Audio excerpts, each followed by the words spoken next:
도장 한 번 잘못 찍으면 평생이 멀어질 수도 있답니다. 사위 셔츠에서 낯선 달콤한 향수 냄새가 났습니다. 그리고 그는 말했죠. 어머니 인간만 찍어주시면 됩니다. 5억이에요. 여기서 잠깐 구독과 좋아요 부탁드려요. 안녕하세요. 저는 장금자라고 합니다. 올해 63이에요.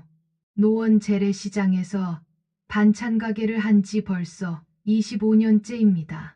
새벽 5시면 일어나서 시장으로 나가는 게 제 하루 일과예요. 남편은 일찍 세상을 떠나고 딸 하나 키우느라 악착같이 살았거든요. 제 손맛 하나로 여기까지 왔어요.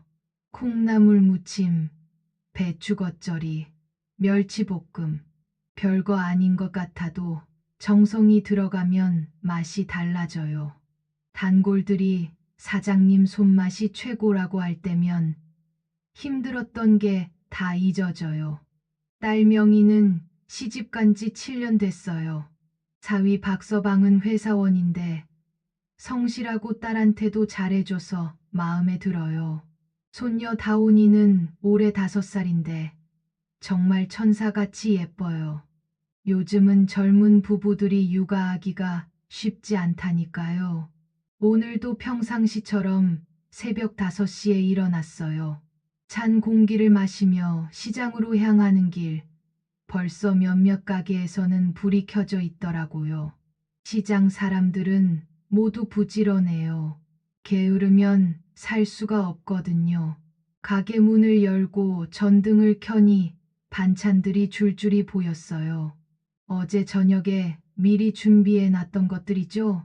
콩나물은 아침에 다시 한번 살짝 데쳐야 하고, 배추는 겉절이 양념을 다시 버무려야 하고, 할 일이 산더미예요. 사장님, 일찍 오셨네요.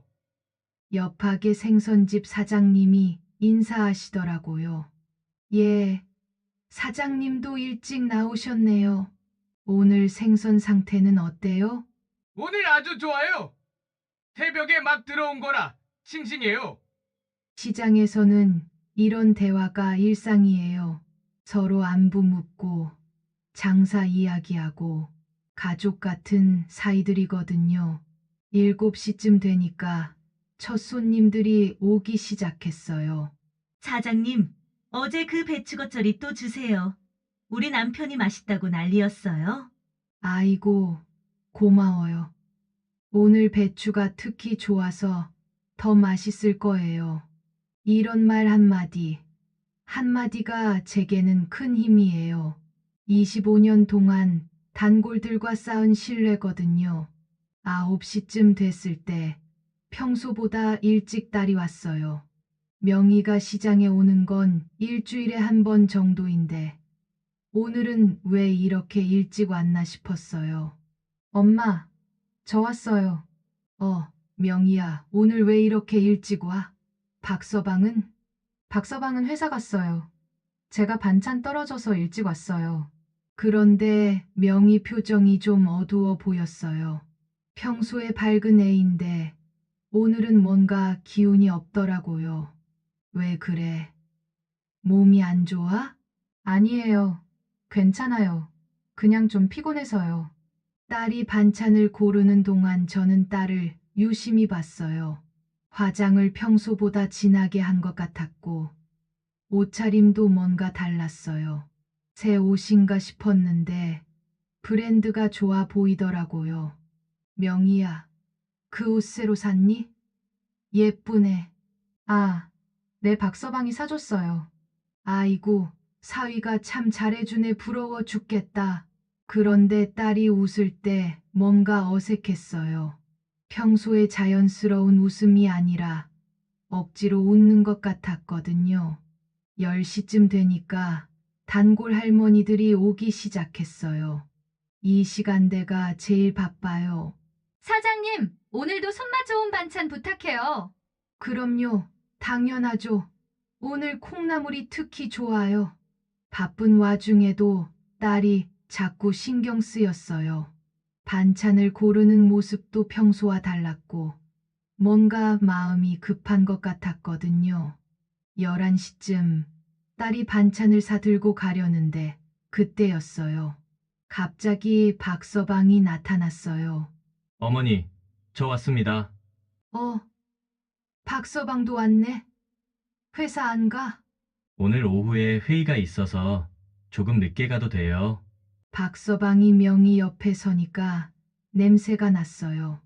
향수 냄새였는데 평소에 박서방이 쓰던 향수가 아니었어요. 좀 더 달콤하고 여자가 쓸 법한 향이었거든요. 제가 예민한 편이에요. 25년 동안 시장에서 일하다 보니 후각이 발달했거든요. 생선 비린내, 고기 냄새, 향신료 냄새 다 구별할 수 있어요. 그런데 박서방 셔츠에서 나는 이 냄새는 분명 여자 향수였어요. 달콤하면서도 좀 진한, 명희가 평소에 쓰는 향과는 전혀 달랐어요. 박서방, 오늘 향수 바꿨나? 냄새가 다르네. 박서방 얼굴이 순간 굳었어요. 아, 어제 회사에서 동료가 엘리베이터 안에서 향수를 뿌렸던 것 같아요. 셔츠가 어제랑 같은 셔츠라 냄새가 배었나 보네요. 대답은 그렇게 했는데 왠지 어색했어요. 명희도 갑자기 박서방을 쳐다보더라고요. 자기야, 우리 이제 가자. 명희가 급하게 말했어요. 평소보다 목소리 톤이 높았어요. 부부가 떠나고 나서 저는 계속 그 냄새 생각이 났어요. 엘리베이터에서 묻었다고 하기에는 너무 진했거든요. 그리고 셔츠 깃 부분에 특히 강했어요. 누군가가 가까이서 뿌렸을 때나 그렇게 묻어요. 점심시간쯤 되니까 단골 할아버지 한 분이 오셨어요. 노상백이라는 분인데 은행에서 퇴직하신 분이에요. 가끔 시장에 오셔서 반찬도 사고 시장 사람들과 담소도 나누시거든요. 사장님, 오늘도 맛있는 반찬 좀 주세요. 네, 어르신, 오늘 뭘 드릴까요? 콩나물하고 겉절이 좀 주세요. 아, 그리고 사장님, 노상백 할아버지가 갑자기 목소리를 낮추시더라고요. 요즘 주차 영수증 조심하세요. 주차 영수증이요? 내 주차 영수증에 시간이 다 나오잖아요. 어디서 얼마나 머물렀는지. 요즘 금융사기에 많이 이용되거든요. 큰일 날 수 있어요. 무슨 말씀인지 정확히 이해하지 못했지만 왠지 의미심장했어요. 어르신, 무슨 그냥 하는 말이에요. 요즘 세상이 무서우니까 조심하시라는 뜻이에요. 노상백 할아버지가 반찬을 사 가신 후에도 그 말이 계속 맴돌았어요. 왜 갑자기 주차 영수증 이야기를 하신 걸까? 오후 2시쯤 시장이 좀 한산해진 틈에 혼자 생각에 잠겼어요. 박서방 셔츠에서 나던 그 낯선 향, 딸의 어색한 표정, 그리고 노상백 할아버지의 의미심장한 말. 이상했어요. 뭔가 연결고리가 있는 것 같았거든요. 저녁 무렵 가게 정리를 하면서도 계속 그 생각들이 떠났어요. 혹시 제가 너무 예민하게 반응하는 건 아닐까? 사위를 의심하는 건 아닐까? 하지만 25년 동안 시장에서 사람들을 보며 산 직감이 있어요. 뭔가 이상하다는 느낌이 들 때는 보통 맞거든요. 집에 돌아가는 길에도 마음이 무거웠어요. 딸이 행복했으면 좋겠는데 혹시 뭔가 문제가 있는 건 아닐까? 오늘 하루 종일 작은 불안감이 마음 한구석에 자리 잡았어요. 내일은 좀 더 자세히 살펴봐야겠다는 생각이 들었어요. 그 뒤로 며칠 동안 저는 박서방을 유심히 봤어요. 뭔가 이상하다는 생각이 계속 들었거든요. 딸네 집이랑 가깝게 살아서 종종 딸네 집 집안일도 도와주고 가깝게 지내 서로 생활을 잘 알거든요. 먼저 귀가 시간이 달라졌어요. 예전에는 6시 반쯤 집에 왔는데 요즘은 8시가 넘어서야 들어와요. 물어보면 대답은 항상 똑같았어요. 요즘 회사 프로젝트가 바빠서요. 어머니, 야근이 많아져서 죄송해요. 이런 식으로요. 그런데 이상한 게 야근을 한다고 하면서도 피곤해 보이지 않았어요. 오히려 기분이 좋아 보였거든요. 25년 동안 장사하면서 사람들 표정 보는 눈이 생겼는데 박서방은 분명 뭔가 즐거운 일이 있을 때 그런 표정이었어요. 명희도 변했어요. 예전에는 저녁에 집에 와서 오늘 하루 어땠는지 이야기도 하고 반찬 뭐가 맛있었는지 물어보기도 했는데 요즘은 집에 와도 말이 없어요. 대화를 시작해도 길어지지 않았고요. 엄마, 저 좀 피곤해서 먼저 들어갈게요. 이런 식으로 대화를 피하는 일이 많아졌어요. 그러던 어느 날 명희가 손녀 다온이를 데리고 시장에 왔어요. 다온이는 올해 5살인데 정말 천사같이 예뻐요. 할머니 보면 항상 까르르 웃으면서 뛰어와요.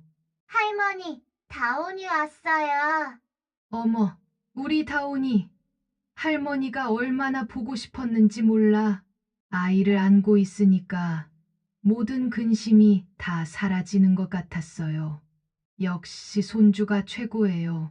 그런데 명희가 화장실에 간 사이 지갑을 테이블 위에 놓고 다온이랑 놀아주고 있었어요. 지갑이 열려 있어서 자연스럽게 보였는데 거기서 주차 영수증이 보였어요. 호기심에 살짝 봤더니 예술의 전당 콘서트 올 주차 영수증이었어요. 날짜를 보니까 지난주 목요일이었고요. 그날은 박서방이 회사 야근 있다고 해서 늦게 온 날이었거든요. 마음이 철렁했어요. 회사 야근이라고 했는데 예술의 전당에 있었다니 혹시 거짓말을 한 건 아닐까? 그때 명희가 화장실에서 나왔어요. 자기야, 지갑 왜 여기 놔뒀어? 아, 깜빡했네. 박서방이 재빨리 지갑을 집어넣었어요.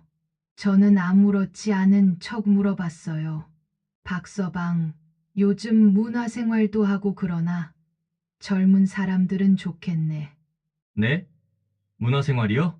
박서방이 당황하는 것 같았어요. 아, 그냥 젊을 때 여유 있을 때 좋은 거 많이 보라는 뜻이야. 명희가 웃으면서 말했어요. 박서방이 문화생활도 못해요? 일만 하는데 너무 불쌍하지 않아요? 딸은 전혀 모르는 것 같았어요. 아니면 일부러 모르는 척 하는 건가. 그날 저녁 딸네 집에서 빨래를 하는데 박서방이 입었던 셔츠를 만졌어요. 또 그 냄새가 났어요. 달콤하고 진한 여자 향수 냄새가요. 세탁기에 넣기 전에 혼자서 킁킁 냄새를 맡아봤어요. 분명히 여자 향수가 맞았어요. 그리고 셔츠 깃부분에 묻은 화장품 자국도 보였거든요. 파운데이션인지 뭔지 명희가 쓰는 것보다 훨씬 진한 색이었어요. 가슴이 답답해졌어요. 이런 증거들이 계속 쌓이니까 더 이상 모른 척하기가 힘들었거든요. 그런데 다온이가 옆에 와서 말했어요. 할머니, 뭐해요? 아, 다온아 할머니가 빨래하고 있었어. 할머니, 다온이랑 놀아요. 아이의 해맑은 웃음을 보니까 차마 이런 의심을 입 밖에 낼 수가 없었어요. 이 순수한 아이에게 아빠가 그런 사람일 수도 있다는 걸 어떻게 말해요? 그날 밤 잠이 안 와서 이것저것 생각을 했어요. 혹시 제가 너무 예민하게 반응하는 건 아닐까? 사위를 너무 의심하는 건 아닐까? 하지만 마음 한구석의 불안감은 점점 커져만 갔어요. 며칠 후 명희가 다온이 데리고 병원에 간다면서 집에 박서방만 있게 됐어요. 저는 시장 일을 마치고 딸네 집에 갔어요. 반찬도 갖다 주고 다온이도 보고 싶어서요. 박서방이 문을 열어줬는데 평소보다 당황하는 것 같았어요. 어머니, 어떻게 오셨어요? 반찬 좀 갖다 주려고. 명희랑 다온이는 아, 병원 갔어요. 다온이 예방접종 받으러요. 거실에 앉아서 이야기하는데 박서방이 자꾸 안절부절 못하더라고요. 뭔가 숨기고 있다는 느낌이 강했어요. 박서방, 요즘 일이 많이 바쁘니? 얼굴이 피곤해 보인다. 아, 네 좀 바빠요. 그런데 어머니, 저 잠깐 방에 가서 일 좀 볼게요. 박서방이 서재로 들어가면서 문을 닫았어요. 그런데 문이 완전히 닫히지 않았나 봐요. 살짝 열려 있었거든요. 호기심에 가만히 들어봤더니 전화 통화하는 소리가 들렸어요. 응, 어머니가 갑자기 오셔서 괜찮아 곧 가실 거야. 목소리가 평소와 달랐어요. 좀 더 다정하고 부드러웠거든요. 명희한테 할 때와는 완전히 다른 톤이었어요. 그 서류? 옷장 서랍에 넣어뒀어.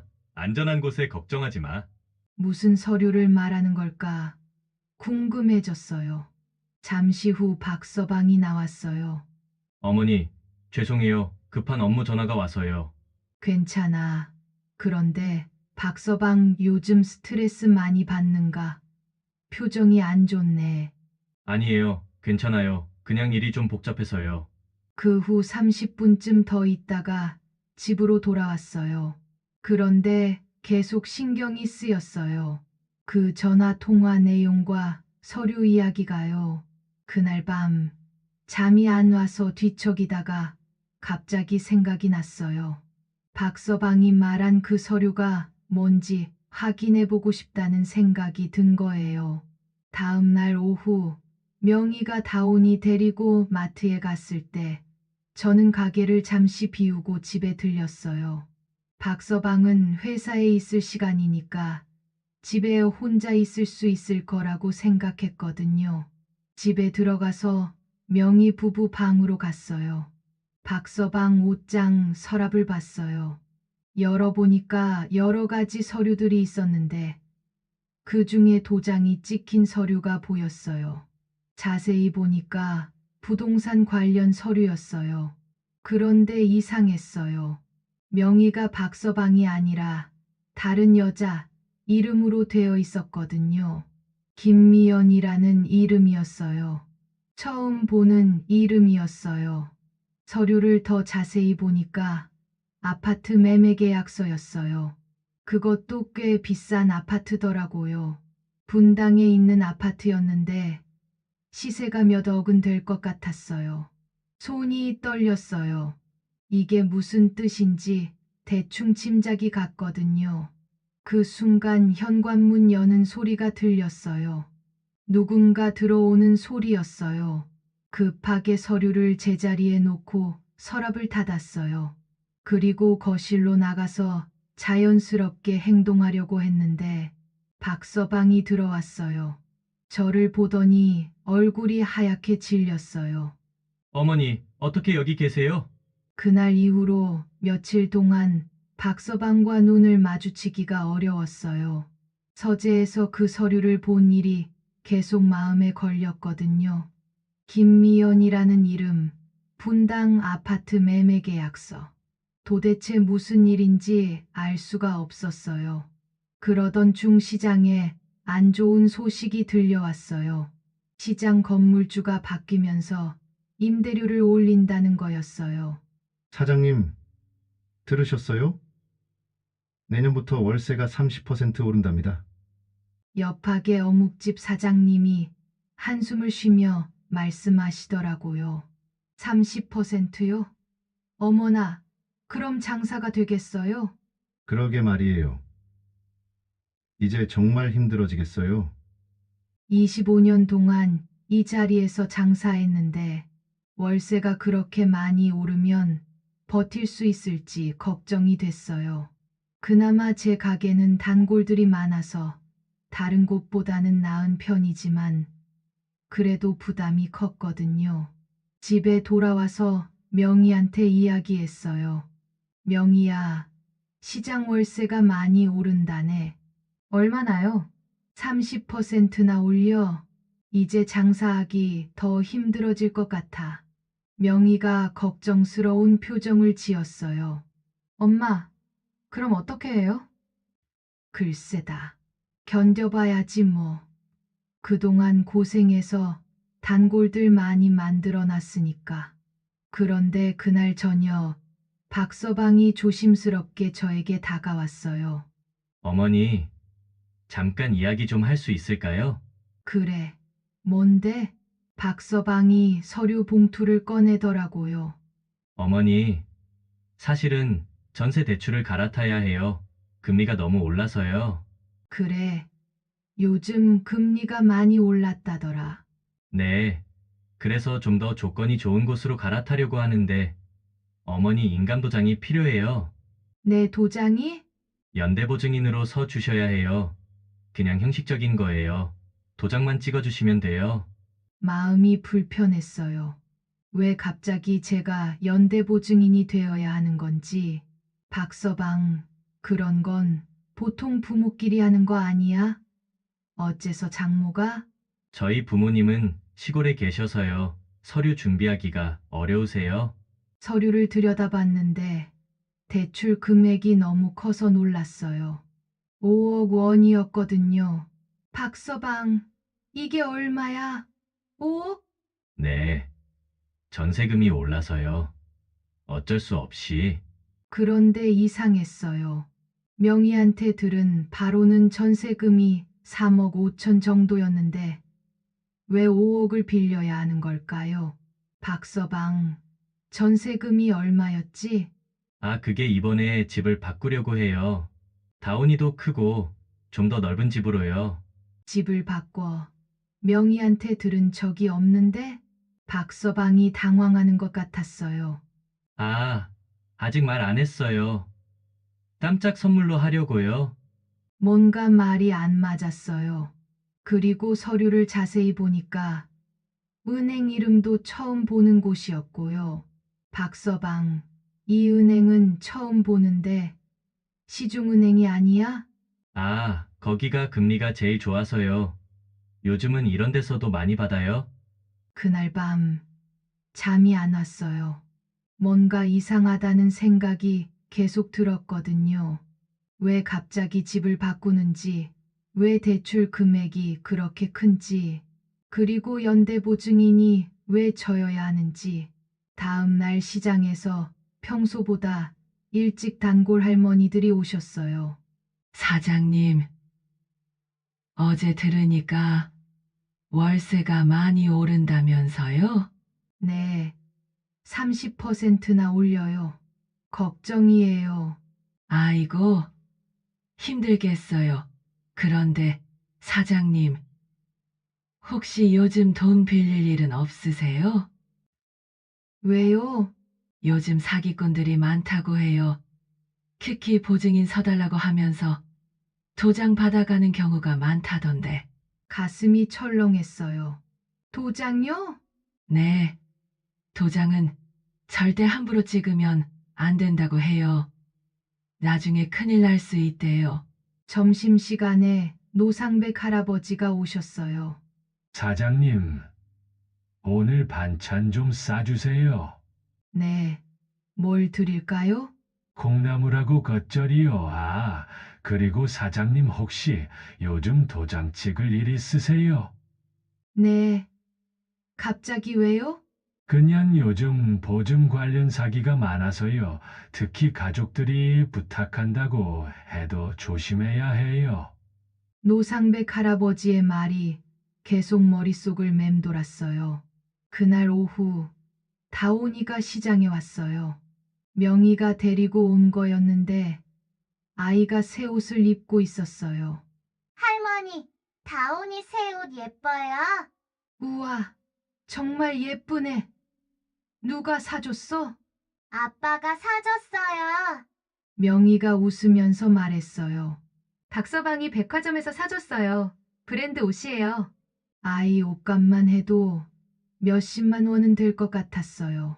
그런데 대출을 받아야 할 정도로 돈이 부족하다면서 왜 이런 비싼 옷을 사줄까?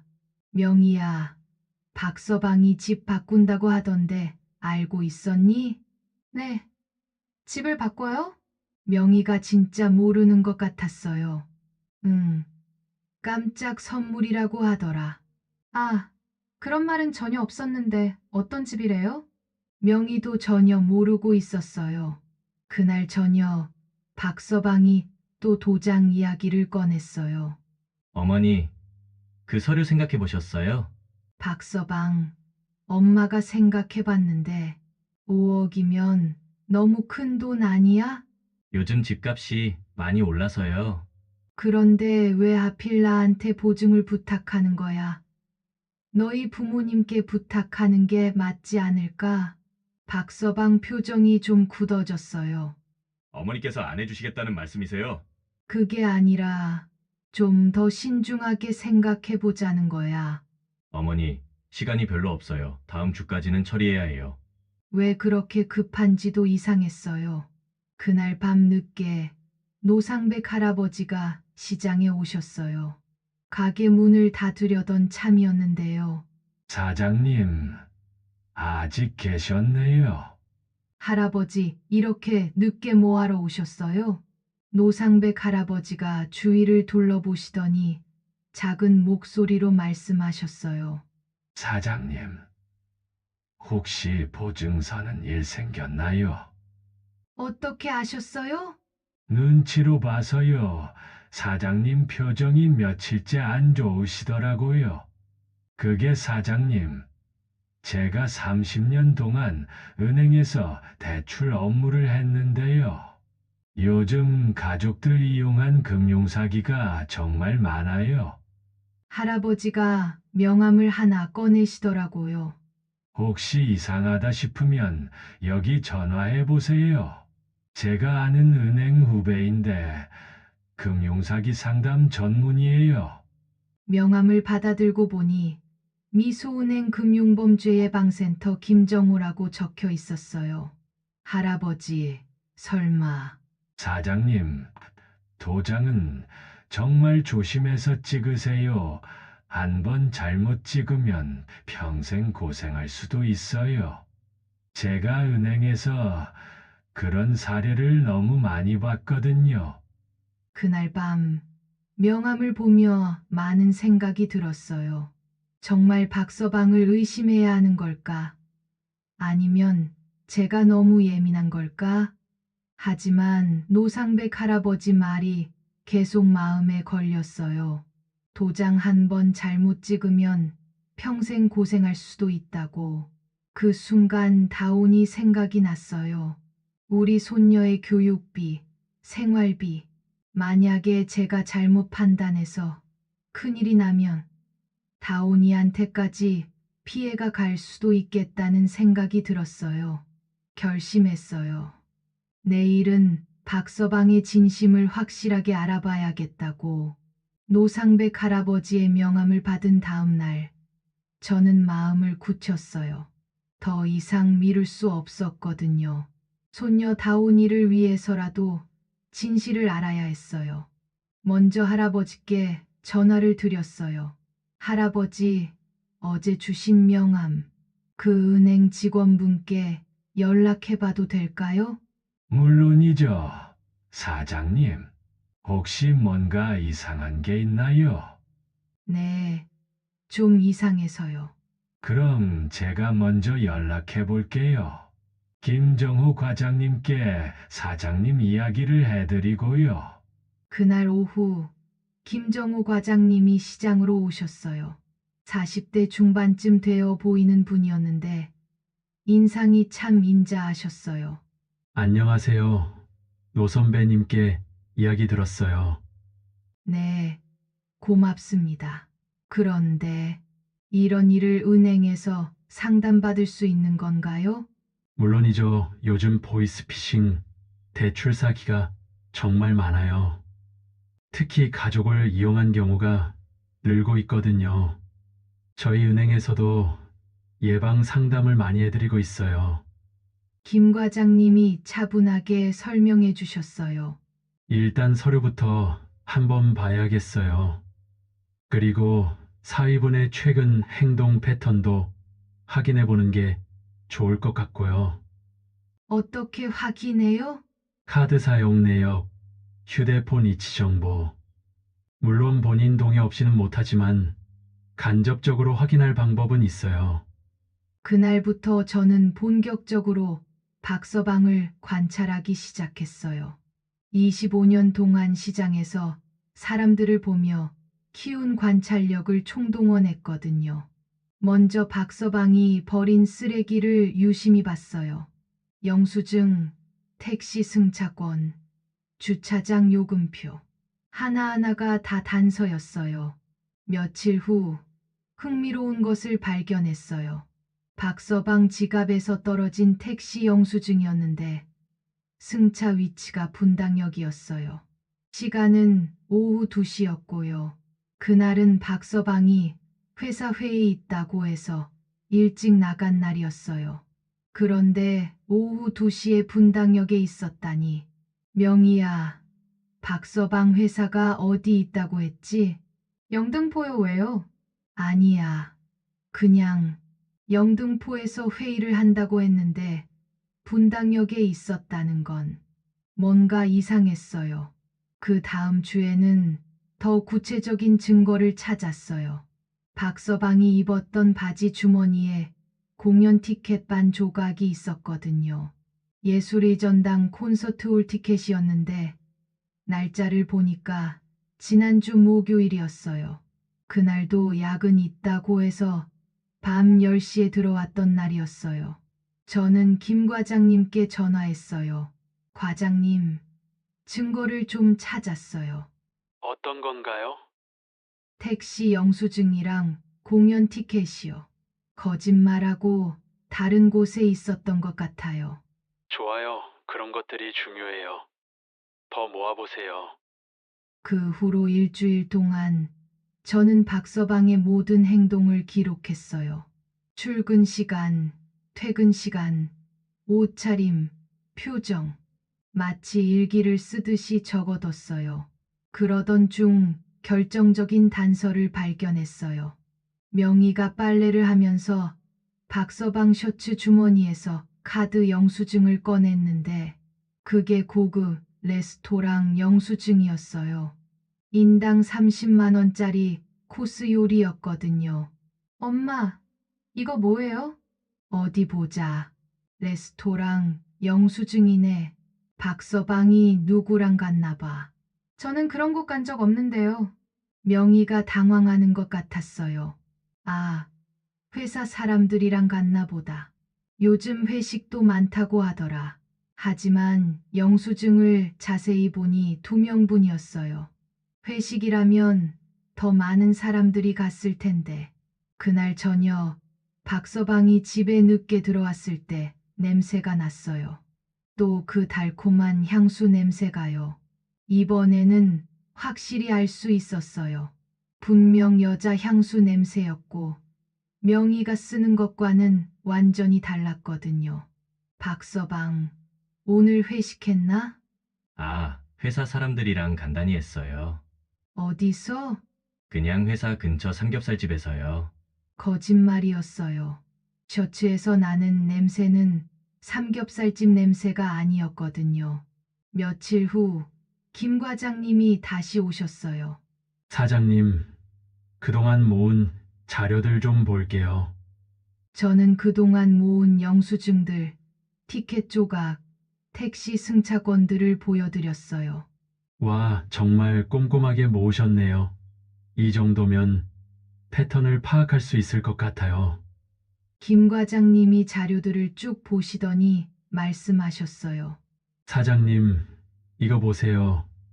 여기 이 날짜들 모두 목요일이에요. 정말로 그랬어요. 분당역 택시 영수증도 목요일, 예술의 전당 티켓도 목요일, 고급 레스토랑 영수증도 목요일.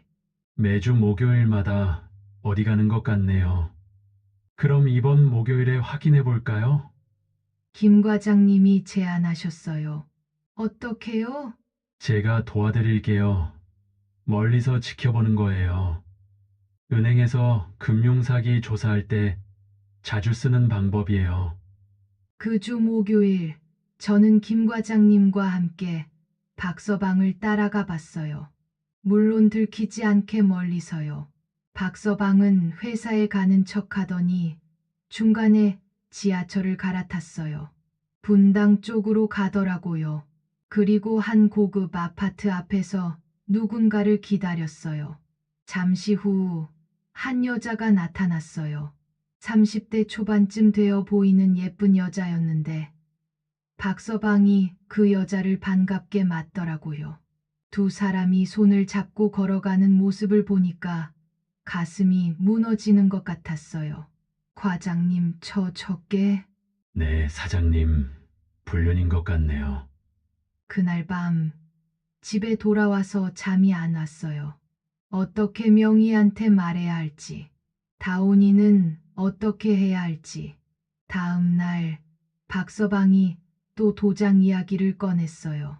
어머니, 그 서류 언제까지 미룰 건가요? 정말 급해요. 이제 알겠더라고요. 왜 그렇게 급한지, 왜 5억이라는 큰 돈이 필요한지. 박서방, 엄마가 하나 물어볼 게 있어. 네, 너 혹시 다른 여자 있니? 박서방 얼굴이 하얗게 질렸어요. 어머니, 갑자기 무슨... 그때 제가 그동안 모은 영수증들을 테이블에 쏟아 놓았어요. 이것들 좀 설명해봐라. 영수증들을 보더니 박서방이 말을 못하더라고요. 그런데 그 순간 영수증들 사이에서 봉투 하나가 떨어졌어요.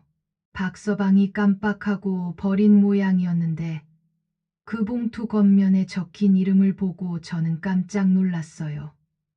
김미연. 서재에서 봤던 그 부동산 서류의 명의자와 같은 이름이었어요. 그 봉투를 자세히 보니까 깜짝 놀랐어요. 겉면에 적힌 김미연이 아니라 안을 제대로 보니까 장명기였더라고요. 제 딸 이름이었어요.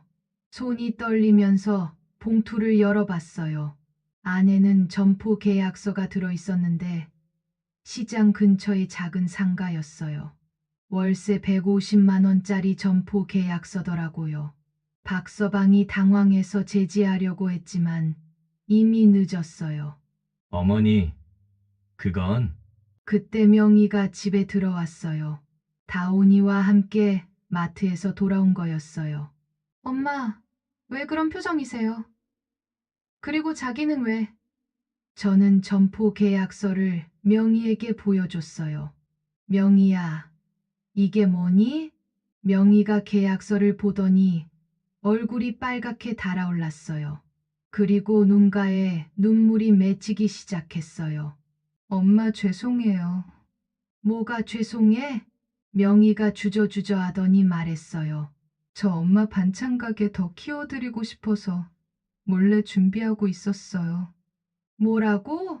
시장 월세도 오르고 엄마가 힘들어 하시는 거 보니까 좀 더 넓은 곳에서 장사하시면 어떨까 해서요.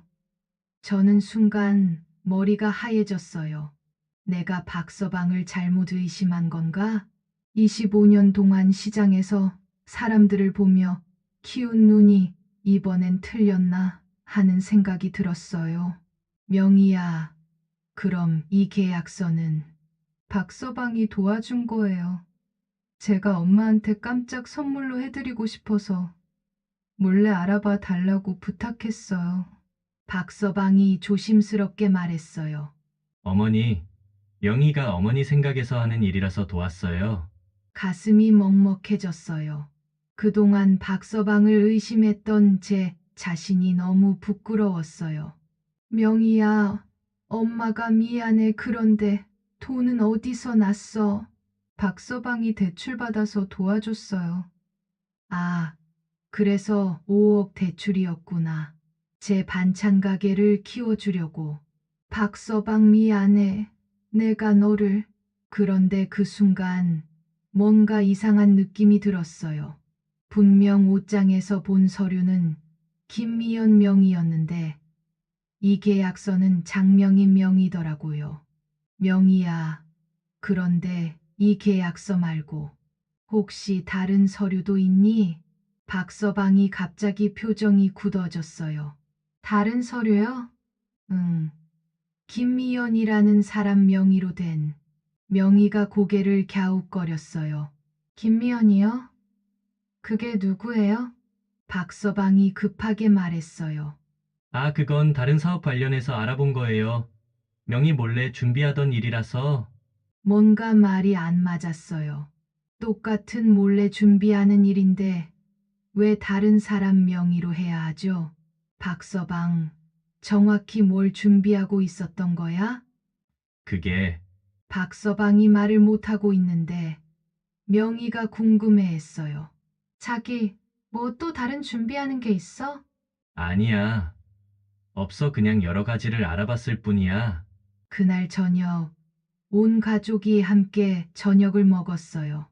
명희는 반찬 가게 이야기로 들떠 있었고, 다온이도 할머니 가게 커진다며 좋아했어요. 하지만 제 마음은 여전히 불편했어요. 점포 계약서는 이해가 됐지만, 그 외의 증거들은 어떻게 설명해야 할까요? 분당역 택시 영수증, 예술의 전당 티켓, 인당 30만 원짜리 레스토랑.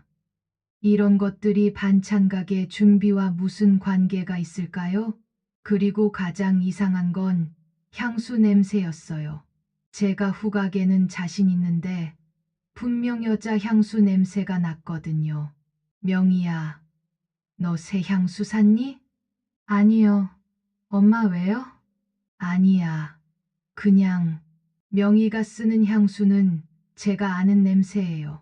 박서방 셔츠에서 났던 그 달콤하고 진한 냄새와는 완전히 달랐어요. 그날 밤 다들 잠든 후에도 저는 잠이 안 왔어요. 침대에 누워서 이것저것 생각하고 있는데 거실에서 박서방 목소리가 들렸어요. 조용히 일어나서 문틈으로 들어봤어요. 오늘 좀 위험했어. 장모님이 서류를 봤거든. 전화 통화하는 소리였어요. 다행히 명의가 돌려막기 해줘서 넘어갔지만 아직 조심해야 할 것 같아. 목소리가 평소와 달랐어요. 명희한테 할 때보다 훨씬 다정하고 부드러웠거든요. 미연아, 진짜 미안해. 이런 식으로 숨어 다니게 해서. 미연이라고? 김미연 말하는 건가요? 순간 저는 통화 내용을 녹음해야겠다 생각하고 핸드폰의 녹음 버튼을 눌렀어요. 아니야. 분당 집은 아직 준비 중이야. 좀 더 기다려야 할 것 같아. 분당 집이라니 설마 그 부동산 계약서가. 장모님이 도장 찍어주시면 될 텐데 아직 안 해주셔서. 응, 5억이면 될 거야. 가슴이 쿵 내려앉았어요. 결국 제가 처음 의심했던 게 맞았던 거예요. 사랑해. 미연아, 조금만 더 기다려줘. 전화를 끊는 소리가 들렸어요. 저는 재빨리 방으로 돌아가서 문을 닫았어요. 손이 떨렸고 가슴이 두근거렸어요. 점포 계약서는 진짜였을 수도 있어요. 하지만 그와 동시에 박서방은 김미연이라는 여자와 불륜을 하고 있었고 제 도장으로 5억을 대출받아서 분당에 집을 준비하고 있었던 거예요. 명희는 아무것도 모르고 있었어요. 박서방이 자기를 위해서 반찬 가게 계약을 도와준다고 생각하고 있었고요.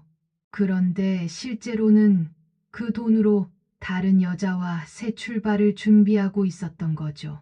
그때 저는 정말 고민이 많았어요. 명희한테 당장 말해야 하나, 아니면 좀 더 확실한 증거를 찾아서 말해야 하나. 머릿속이 복잡했거든요. 한 가지는 확실했어요. 박서방은 우리 가족을 속이고 있었어요. 그리고 제 도장으로 큰 돈을 빼내려고 하고 있었고요. 그날 밤은 정말 길었어요. 그 다음 날 저는 결심했어요. 더 이상 혼자 고민할 수 없었거든요. 김 과장님께 전화를 드렸어요. 과장님, 어젯밤에 박서방 통화를 들었는데 정말 불륜이 맞는 것 같아요. 그러시군요, 사장님. 이제 가족들께 말씀하셔야 할 것 같은데요. 어떻게 말해야 할지 모르겠어요. 명희가 얼마나 상처받을지. 사장님께서 직접 모으신 증거들이 충분해요. 영수증, 티켓, 그리고 통화 녹음까지 이 정도면 충분히 설명할 수 있으실 거예요. 그런데 혹시 박서방이 부인하면 어떡하죠? 걱정하지 마세요. 증거가 명확하니까요. 용기 내세요. 사장님.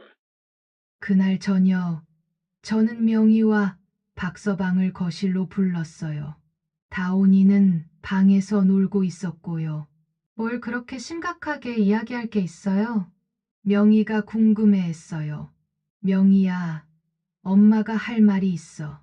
그리고 박서방도 들어야 할 이야기야. 박서방 얼굴이 조금 굳어졌어요. 저는 차분하게 말했어요. 명희야, 엄마가 요즘 박서방에 대해 이상한 점들을 발견했어. 엄마, 무슨 말이에요? 저는 그동안 모아둔 증거들을 테이블에 하나씩 꺼내기 시작했어요. 먼저 분당역 택시 영수증이었어요. 박서방, 이거 설명해 줄 수 있나? 박서방이 영수증을 보더니 당황했어요. 이건 업무 때문에. 업무, 영등포 회사에서 일하는데 왜 분당에? 그 다음엔 예술의 전당 주차 영수증을 꺼냈어요. 이것도 업무야? 박서방이 말을 못하고 있는데 명희가 점점 이상해하기 시작했어요. 자기, 이게 뭐야? 왜 이런 곳에 갔어? 저는 인당 30만 원짜리 레스토랑 영수증도 보여줬어요. 이것도 회사 회식이라고 했지. 그런데 2명분이네. 명희 얼굴이 하얗게 질렸어요. 설마. 박서방이 급하게 말했어요. 아니야, 명희야. 오해야. 그건 사업 때문이고. 그때 제가 핸드폰을 꺼냈어요. 어젯밤 녹음한 통화 내용이었어요. 이것도 들어봐. 핸드폰에서 박서방 목소리가 나왔어요. 미연아, 진짜 미안해. 이런 식으로 숨어 다니게 해서. 사랑해. 미연아, 조금만 더 기다려줘. 거실이 조용해졌어요. 명희가 눈물을 글썽이면서 박서방을 쳐다봤어요. 자기 정말이야? 박서방이 고개를 숙였어요. 명희야, 미안해. 그 순간 명희가 울음을 터뜨렸어요. 왜? 왜 그랬어? 우리 뭐가 부족했어? 명희야, 그게 아니라. 그럼 뭐야? 다른 여자가 더 좋아? 나보다? 명희가 소리치니까 다온이가 방에서 나왔어요. 엄마, 왜 울어? 아빠는 왜 그래? 아이가 무서워하면서 울기 시작했어요. 제 마음도 너무 아팠어요. 하지만 이제 와서 숨길 수는 없었거든요. 박서방, 5억 대출은 뭐 때문이었어? 정말 명의 반찬 가게 때문이었어? 박서방이 한참 있다가 말했어요. 아니에요, 미연이와 새 출발하려고. 명희가 더 큰 소리로 울었어요. 그럼 나는? 다온이는? 우리는 뭐가 돼? 다행히 제가 도장을 안 찍어서 대출은 막을 수 있었지만 정말 아슬아슬했어요. 박서방이 명희한테 말했어요. 명희야, 정말 미안해. 내가 잘못했어. 미안하다고 다야? 그동안 우리 가족을 속인 거야? 저도 더 이상 참을 수 없었어요. 박서방, 우리가 내게 뭘 잘못했니? 딸도 잘해주고 다온이도 예뻐해주고 나도 널 친아들 같이 생각했는데 어머니, 정말 죄송해요. 죄송하다고 다 되는 게 아니야. 내가 한 일이 뭔지 알아? 우리 가족을 통째로 속인 거야. 다온이가 계속 울어서 명희가 아이를 안고 방으로 들어갔어요. 거실에는 저와 박서방만 남았어요. 박서방, 이제 어떻게 할 거야? 어머니 정말 모든 게 제 잘못이에요. 잘못인 걸 아니까 물어보는 거야. 앞으로 어떻게 할 거냐고. 박서방이 한참 있다가 말했어요. 명희와 이혼하겠어요. 그리고 다운이 양육비는 꼬박꼬박 보내겠습니다. 그걸로 다 해결된다고 생각해? 아니요, 하지만 이미 너무 늦었어요. 저는 더 이상 할 말이 없었어요. 그날 밤 박서방은 짐을 싸서 나갔어요. 어디로 갔는지는 모르지만 아마 그 여자한테 갔겠죠. 명희는 다온이와 함께 방에서 밤새 울었어요. 저도 잠을 못 잤어요. 다음 날 아침 명희가 부은 눈으로 나왔어요. 엄마 고마워요. 엄마가 막아주지 않았다면 우리 완전히 망했을 뻔했어요. 명희야, 엄마 딸인데 당연한 거지. 그런데 앞으로 어떻게 해요? 다운이도 있고. 걱정하지 마. 엄마가 있잖아. 우리 가족. 더는 속지 않을 거야. 그때 다온이가 와서 저한테 안겼어요. 할머니, 다온이가 할머니 도와줄게. 가슴이 뭉클했어요. 힘든 일이지만 우리는 이겨낼 수 있을 거라는 생각이 들었어요. 그리고 제가 평생 장사하면서 배운 게 있거든요. 정직하게 살면 언젠가는 좋은 일이 생긴다는 거예요. 우리 가족도 그럴 거라고 믿어요. 박서방이 집을 떠난 지 일주일이 지났어요. 그동안 명희는 울기만 했고 다온이는 아빠가 언제 돌아오는지 계속 물어봤어요. 할머니, 아빠 언제 와? 다온아, 아빠는 일 때문에 잠깐 나가 계셔. 아이한테 뭐라고 설명해야 할지 모르겠더라고요. 그런데 둘째 날, 노상백 할아버지가 시장으로 오셨어요. 사장님, 그 일 어떻게 됐어요? 네, 할아버지. 박서방은 집에서 나갔어요. 그럼 이제 어떻게 하실 거예요? 이혼 절차 같은 거 말이에요. 저는 그런 걸 전혀 모르겠더라고요. 평생 장사만 하면서 살았는데 법적인 절차는 어떻게 해야 하는지. 할아버지, 저는 그런 걸 어떻게 해야 할지 모르겠어요. 사장님, 법률구조공단이라는 곳이 있어요. 거기서 무료로 상담해 줘요. 제가 아는 사람이 거기 있는데 소개해 드릴까요? 정말요? 그럼 너무 고맙겠어요. 그날 오후 노상백 할아버지와 함께 명희와 저는 법률구조공단으로 갔어요. 처음 가보는 곳이라 긴장이 많이 됐어요. 변호사 선생님이 친절하게 맞아주셨어요. 안녕하세요. 어떤 일로 오셨나요? 명희가 상황을 설명했어요. 남편의 불륜, 거짓 대출 시도, 그리고 가출까지. 변호사 선생님이 차근차근 설명해 주셨어요. 일단 별거부터 시작하시는 게 좋겠어요. 그리고 양육권과 양육비 문제도 정리해야 하고요. 별거요? 네, 법적으로 따로 사는 것을 인정받는 거예요.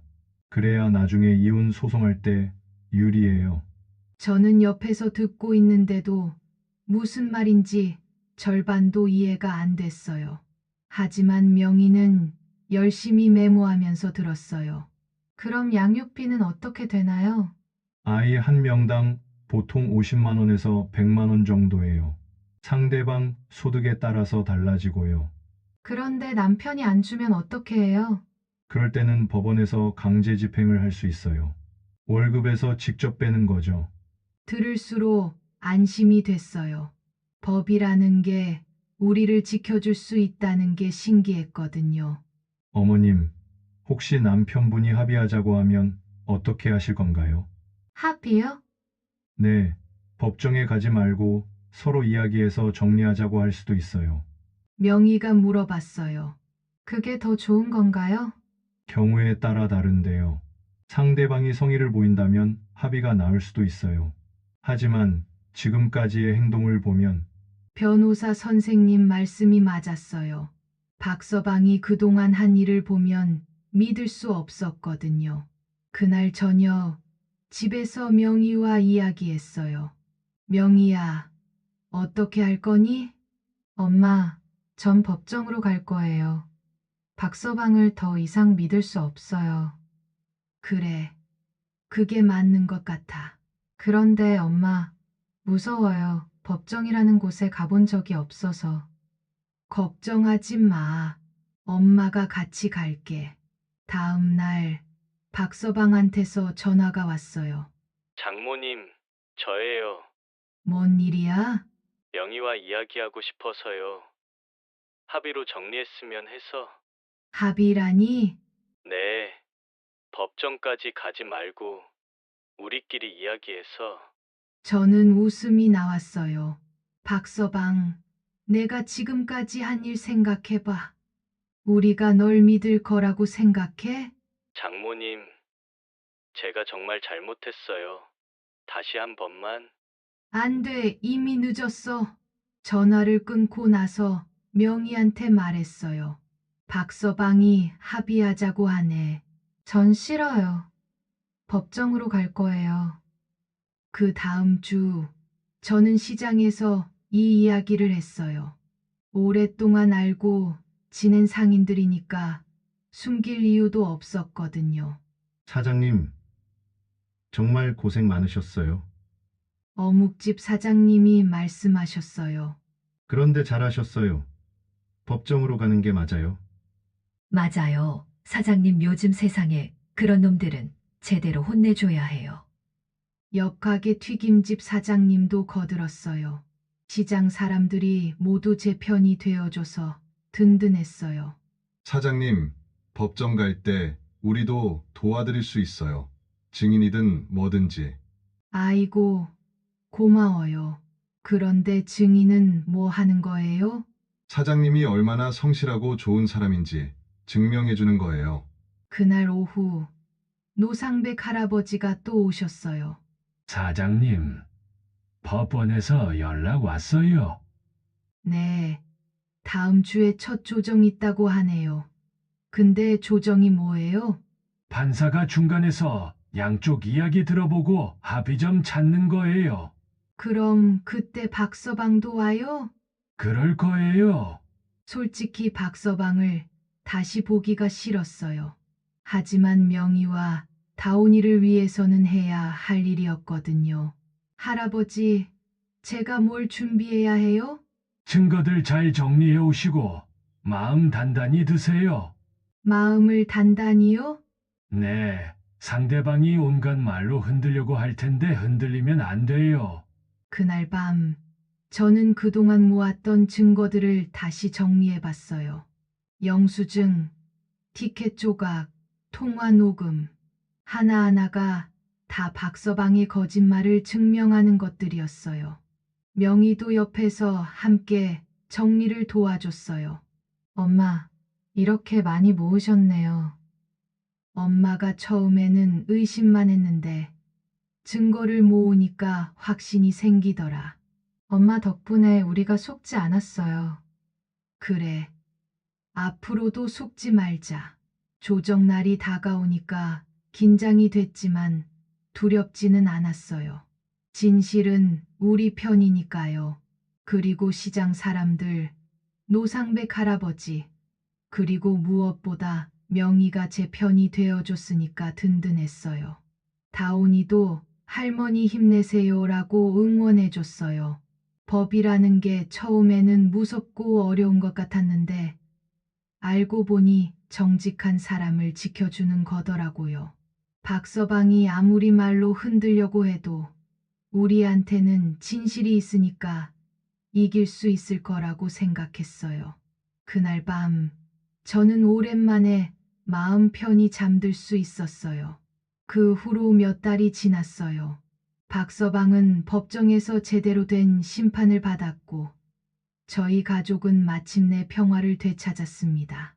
조정 과정은 쉽지 않았어요. 박서방이 끝까지 자신의 잘못을 인정하지 않으려고 했거든요. 하지만 저희가 모은 증거들 앞에서는 어쩔 수 없었어요. 분당역 택시 영수증부터 시작해서 통화 녹음까지 모든 게 명확했으니까요. 결국 박서방은 양육비를 매달 80만 원씩 주기로 했고 다온이와의 면접 교섭권도 제한받았어요. 무엇보다 제 도장으로 대출을 받으려던 시도에 대해서는 사기 미수로 처벌받았어요. 명희는 처음에는 많이 힘들어했어요. 7년간의 결혼 생활이 한순간에 무너지는 걸 보는 게 얼마나 아팠겠어요. 하지만 시간이 지나면서 엄마 덕분에 더 큰 피해를 막을 수 있었다고 고마워하더라고요. 다온이는 처음에는 아빠가 왜 안 오는지 자꾸 물어봤어요. 하지만 아이는 생각보다 강했어요.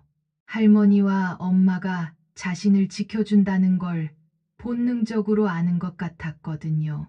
할머니, 다온이가 할머니 도와줄게.